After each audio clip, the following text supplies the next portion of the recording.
جس کیفیت یا حالت کا نام جنت یا جہنم ہے، کیا مثلا جہنم میں ہمیں کوئی پچھتاوا نہیں ہوگا؟ اور کیا جنت میں ہمیں کوئی اطمینان نہیں ہوگا اس زندگی پر جو ہم نے گزاری ہے؟ کیا اس کی یادیں نہیں ہوں گی؟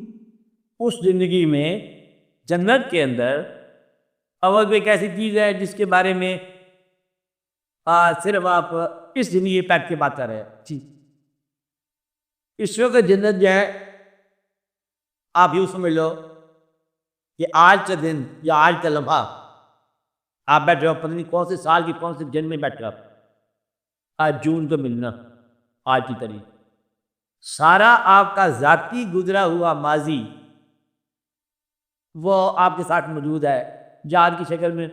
کچھ زیادہ مسخ ہو گئی ہیں، اس میں ختم ہو گئی ہیں، آپ کو پتہ نہیں چل رہا. جی، کچھ نام بھول گئے ہیں، چڑے مانوس نام تھے، جی، کچھ چہرے بڑے مانوس تھے وہ یاد نہیں ہیں، اتنے چلے گئے اپنے. آپ بات سمجھ رہے ہیں؟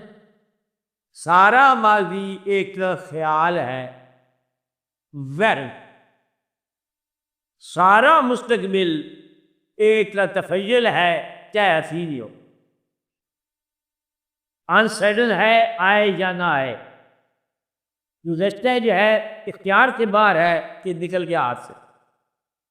دونوں باتیں نکل گئی نا. آپ جنت میں چلے گئے، اگر یہ دنیا ماضی کے طور پر یاد ہو تو جنت نہیں رہتی. اور جنت میں اگر کوئی اور مستقبل کی تمنا آپ بھی نہیں رہتی. میں بار بار آپ کو سمجھاتا آ رہا ہوں کہ جنت حال کے لمحے کے اندر سیراب اور سرشار ہونا ہے. اس بات کا تو حال جنت حال کے لمحے میں سیراب اور سرشار. مکمل جنت کیا ہوگی جس کا تو کوئی ماضی ہوگا تو کوئی مستقبل ہوگا.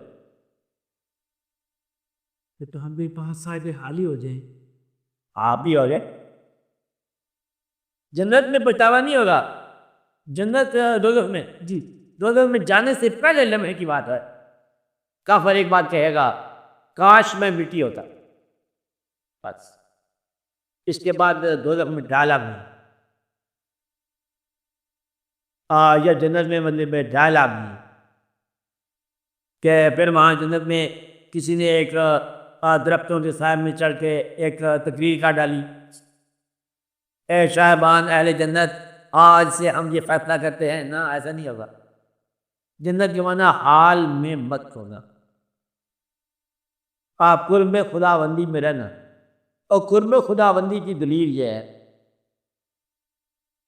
کہ اگر آپ بعد میں سمجھ اگر انسان دعا مانگنے کے لیے ضرورت کی دعا کے لیے اللہ کا دروازہ کھٹکھٹائے اور اگر واقعی کوئی دروازہ کھل جائے اور اللہ میں ایک صدا ہے کہ بول بندے کہ کیا مانگو، اور اگر اس کو نظر ہی آ جائے اللہ کا دربار اور پھر وہ اپنی دنیا کی وہ خواہش مانگ لے تو وہ بدبخت انسان ہو گیا. اللہ کا مطلب یہ ہے کہ جب دیدار ہو جائے تو سوال اور ماضی کے تمام واقعات کا حال بند ہو جائے. اب آپ سمجھ رہے؟ اس صرف ایک ہستی پیغمبروں کی بات کو الگ. مقصد یہ ہے کہ جلوہ جب روبرو ہو تو پھر سوال ہے دنیا کیسے ہو. آپ کو بات سمجھ آ رہی؟ ایک شعر، اب نہ کہیں نگاہ ہے اور اب نہ کوئی نگاہ، میں کھڑا ہوا ہوں میں حسن کی جلوہ گاہ. تو وہ جو حسن ہے محبیت پیدا کر سکتا ہے. سوال کی بات یہ ہے کہ عام طور پر مطلب یہ ہے طلب جو ہے وہ ساری طلب ختم ہونے کا نام ہے. دیدار کا مطلب کیا ہے؟ طلب ختم ہوگی، اب مانگنا نہیں. جنت میں جا کے کوئی شخص اللہ کے روبرو ہو کے کچھ سوال کر دے کہ جناب میں جو چیزیں چھوڑا ہوں پیچھے دنیا میں وہ میرا سامان منگوا لو. جی، نہ وہ اللہ ہے، نہ تم بندے ہو، نہ وہ جنت ہے. یہ بھی تینوں باتیں آپ کے اندر دی. اللہ ہے تو پھر وہاں سوال کی بات نہیں، دیدار ہے. بندہ ہے تو پھر دنیا کی خواہش کی بات نہیں ہے کہ یہ تو کوئی اور ہی ہے کہ یہاں ہمارے چیزیں رہ گئی دو چار چیزیں. نا، تو جنت کا مطلب کیا ہوا؟ جنت میں جانے کا ایک تجربہ ہے. جنت میں وہ شخص جا سکتا ہے، بس جا کے کارے جائے دعا کرو کہ جو نہیں جانا چاہے ان کو بھی لے جائے اللہ میاں، اس کی کوئی تمہیں توقع سب کو لے جائے.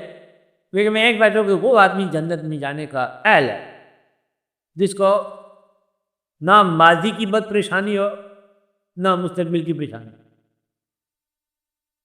حال کے اندر عبادت کے لمحے مصروف ہو. جنت اس کی ہے. آج جنت میں پہنچنے کے بعد کسی ماضی کا خیال نہیں ہونا چاہیے، اور اس کے بعد فردر مستقبل اور کوئی نہیں ہونا چاہیے. جنت کا لمحہ وہی ہے.